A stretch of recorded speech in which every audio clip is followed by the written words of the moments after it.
vamos fazer contato com o cientista político e professor da Fundação Getúlio Vargas, Cláudio Couto. Bom dia, Cláudio. Bom dia, Glauco. Tudo bem com você? Tudo certinho, Cláudio, tudo certinho, na medida do possível Daquele jeito sempre, que a né? gente, que a gente Daquele sabe. jeito. Sempre digo, é dentro do contexto, né? Exatamente.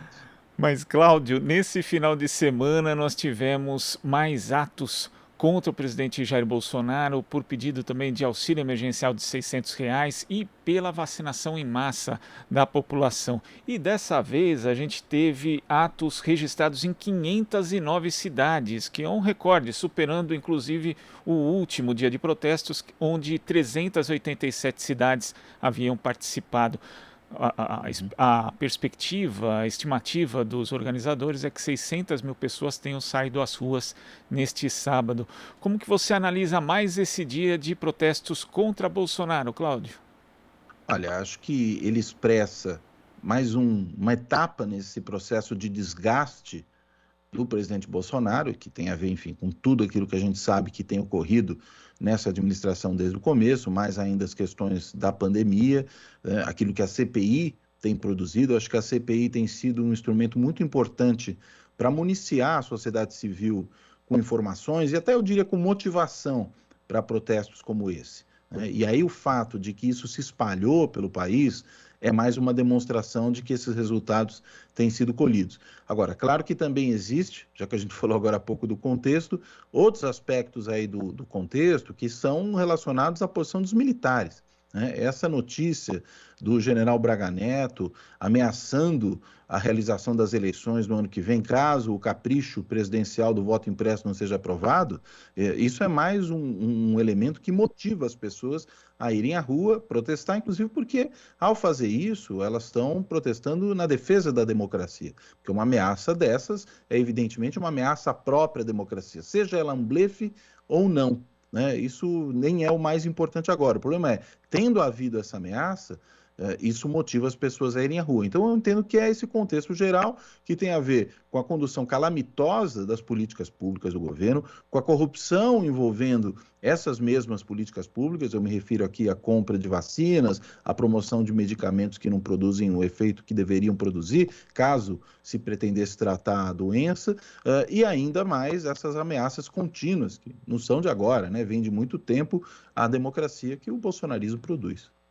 Agora, nesse aspecto de ameaças à democracia, a gente vê não só Bolsonaro fazendo isso, como também generais de alta patente, inclusive o ministro da Defesa Braga Neto, comandantes militares, com aquela nota de repúdio ali ao Omar Aziz. E dentro desse contexto, ao mesmo tempo em que esses militares bradam, né, ameaças autoritárias, temos o governo fechando cada vez mais com o centrão. Agora o Ciro Nogueira vai tomar justamente o lugar de um general numa pasta que é chave. Como é que você vê essa questão, não só da articulação do governo com o Centrão, cada vez um casamento, digamos, mais sólido, mas também a reação dos militares, que alguns, inclusive, estão ficando escanteados, Couto? Olha, eu acho que, em alguns aspectos, cada vez mais o governo Bolsonaro parece com o governo Collor.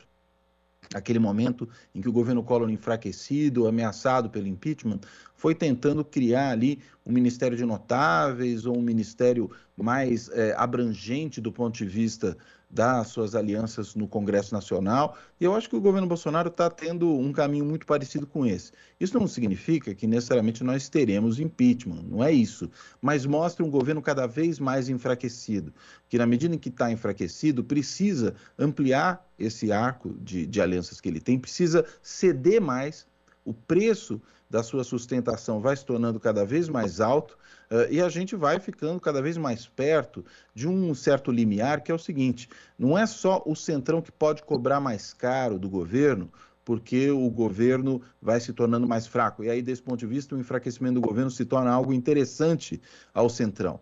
Mas é um governo que, na medida em que se torna mais fraco, pode se tornar tão fraco e tão tóxico que mesmo o Centrão cobrando mais caro, não necessariamente ele vai ter interesse em continuar nessa aliança. Por quê? Porque tem eleição ano que vem. E ser sócio desse governo, e ser apontado como sócio desse governo, esse governo se tornando tóxico, e eu acho que o governo Bolsonaro já é tóxico e vai se tornar cada vez mais, isso pode tornar até para o Centrão improdutivo esse relacionamento. Então, eu acho que a saída do Ciro Nogueira ela é uma demonstração de que esse é o caminho que está sendo trilhado, né? Claro que ele vai tentar ali criar um canal de comunicação melhor com a classe política, com o Congresso, mas para quem está se fragilizando cada vez mais, isso é muito mais uma tentativa de se pegar a uma tábua de salvação do que propriamente uma reestruturação do governo. Até porque a gente sabe que o Bolsonaro vai seguir sendo Bolsonaro daqui para diante. E aí os problemas que ele produz para si próprio e para sua administração vão continuar, né? Então não é a ida de Ciro Nogueira para lá que vai resolver o problema. E o que eu acho interessante, né, Cláudio, porque às vezes a gente naturaliza os absurdos, mas até agora se fala do Bolsonaro como candidato à reeleição, mas ele não tem partido.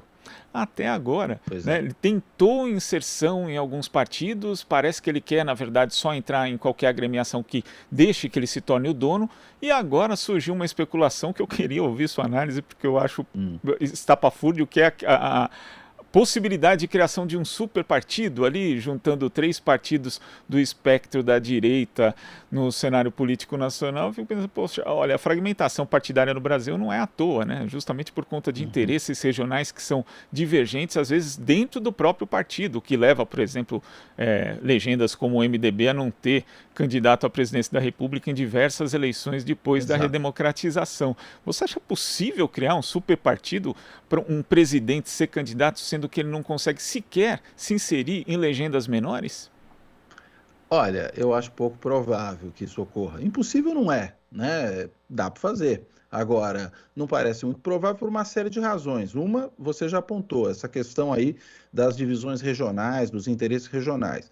Mas a outra questão é que esses partidos detêm uma grande fatia do fundo partidário, né? E aí, consequentemente, se eles se juntam, quem vai controlar esses fundos? Hoje é o grande cacique de cada partido, ou aquela meia dúzia de caciques de cada partido. Se eles se juntam, isso tende a produzir conflitos. A gente viu até agora num exemplo mais, digamos, diminuto dessa história, né? O Patriota, um partido para o qual o presidente Bolsonaro aí ameaçava ir, ele teve um conflito interno imenso diante dessa possibilidade do Bolsonaro se filiar ao partido, entre as duas alas, que são resultantes do quê? De uma fusão partidária anterior, né, que passaram ali a disputar o controle do partido.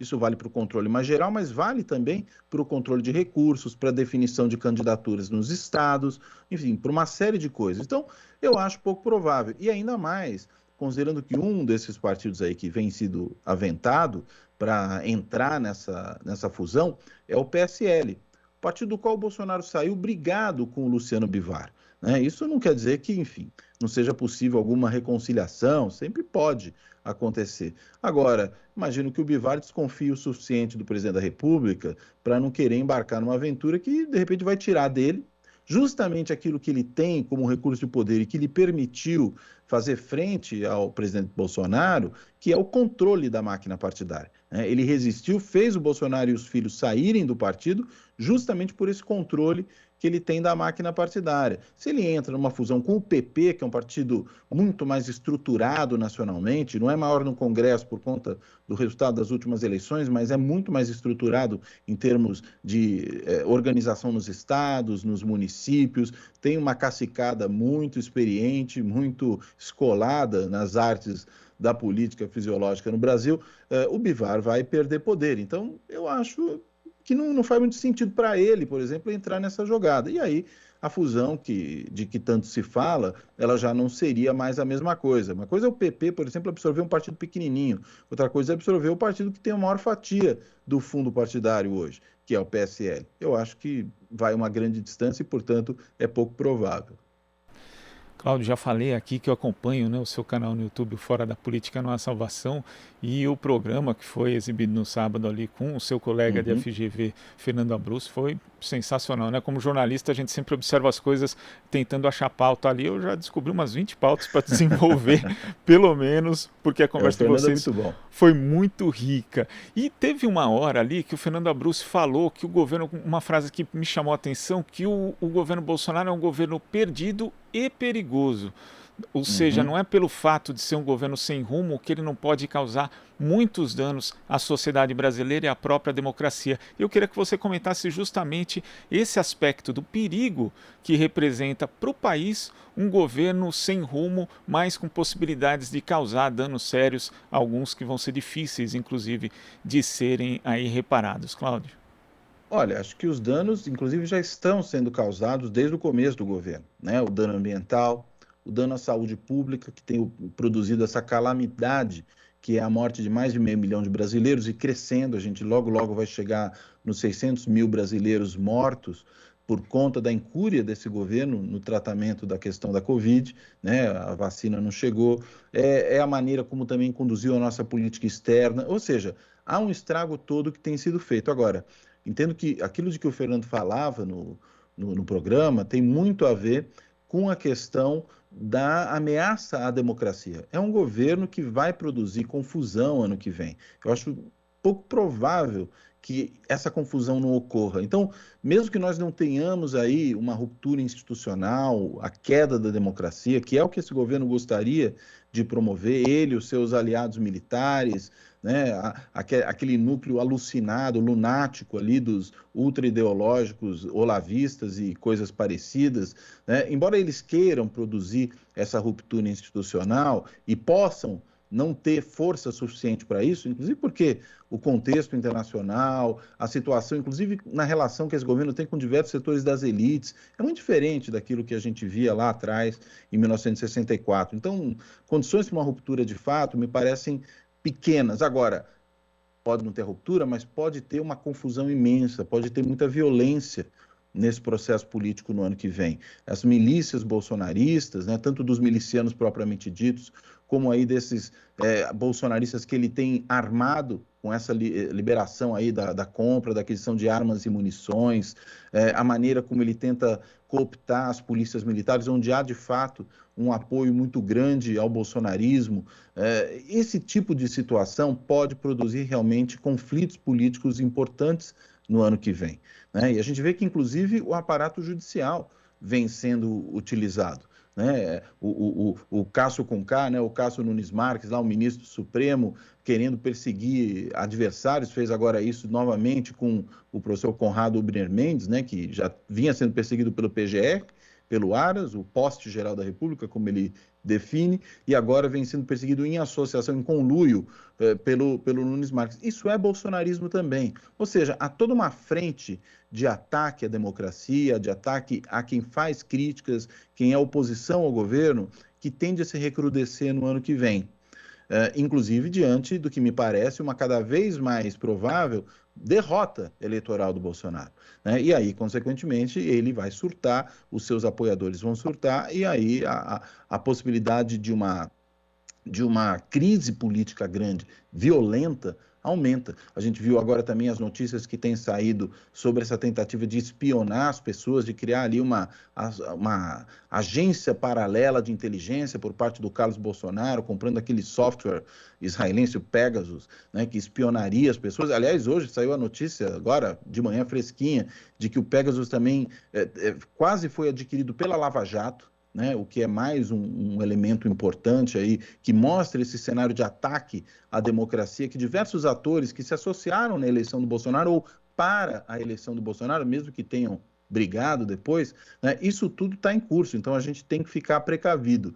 E o bolsonarismo pode ser muito incompetente, pode ser desastrado, patético em vários sentidos, mas, ao mesmo tempo, ele é capaz de produzir confusão e estrago e violência, né? E essa violência vem sendo revelada em uma série de frentes. A população indígena, a gente não pode nunca esquecer disso, a maneira como esse governo lida com a população indígena, algo inclusive que pode ser objeto de uma ação no Tribunal Penal Internacional por genocídio contra a população indígena, e aí é genocídio mesmo, tipificado penalmente, existe essa questão também. Esses dias, aquele militar ali na FUNAI, que fez uma liberação de obras dentro de terra indígena, né, por parte dos ocupadores ilegais dessa terra, né, aqueles que invadiram terra indígena, enfim, é tanta coisa, né, que é até difícil fazer uma lista, e isso vai continuar, e eu diria, tende a piorar no ano que vem. E esse contexto, inclusive, né, falando do sistema de justiça, tem uma parte dele, como mostra a Lava Jato, que realmente, inclusive, acabou preparando o terreno para a ascensão do bolsonarismo. Mas tem outra parte do judiciário que também resiste. E quando a gente pensa num aspecto que vocês também tocaram, você e o Fernando Abrúcio, no programa, né, falando a respeito das eleições do ano que vem, é que hoje o sistema é atacado, o sistema de voto eletrônico é atacado, o presidente do TSE, Luiz Roberto Barroso, às vezes responde de uma forma um pouco mais dura, mas em geral ele adota um tom conciliatório. Só que no ano que vem o presidente do TSE vai ser o ministro Alexandre de Moraes, que não tem mostrado a mesma, digamos, a mesma paciência com os arroubos autoritários do bolsonarismo, inclusive foi o responsável pela instauração do inquérito das fake news. Então, Bolsonaro não deve ter uma vida tão tranquila como tem hoje, que ele ataca, xinga o Barroso e fica tudo por isso mesmo. No ano que vem a coisa pode mudar de figura, Cláudio. Eu acho que pode mudar de figura. O Alexandre de Moraes é realmente muito mais duro nesse relacionamento. Ele tem também um treino, vamos dizer assim, como secretário de segurança, né, nessa atuação mais na área criminal, que lhe dá ali um traquejo diferente desse que o ministro Barroso tem hoje. Eu até acho que o ministro Barroso tem resistido de forma muito positiva a esses ataques que o Bolsonaro tem feito à democracia. A gente pode ter outras críticas ao ministro Barroso, a ideia de que o judiciário é uma vanguarda iluminista, essas bobagens aí, mas no ponto de vista da resistência à democracia, ao ataque à democracia, para ser exato, né, isso o ministro Barroso tem feito bem. E me parece que o Alexandre de Moraes pode também manter essa resistência com um adicional, que é a forma de que, digamos, ele é mais de briga do que o ministro Barroso. E aí, consequentemente, pode causar, como já tem causado, dores de cabeça ao governo, não por razões absurdas, mas porque o governo cria motivos para que lhe sejam propiciadas dores de cabeça. E eu acho que o Alexandre de Moraes é bem capaz de seguir nessa senda aí, nesse caminho. Cláudio, muito obrigado pela sua participação aqui no Jornal Brasil Atual e até a próxima. Obrigado, Glauco. Um bom dia para você, bom dia aí para todos os ouvintes. Bom dia. Conversamos aqui com o cientista político e professor da Fundação Getúlio Vargas, Cláudio Couto. Aqui você ouve as notícias que os outros não dão. Jornal Brasil Atual.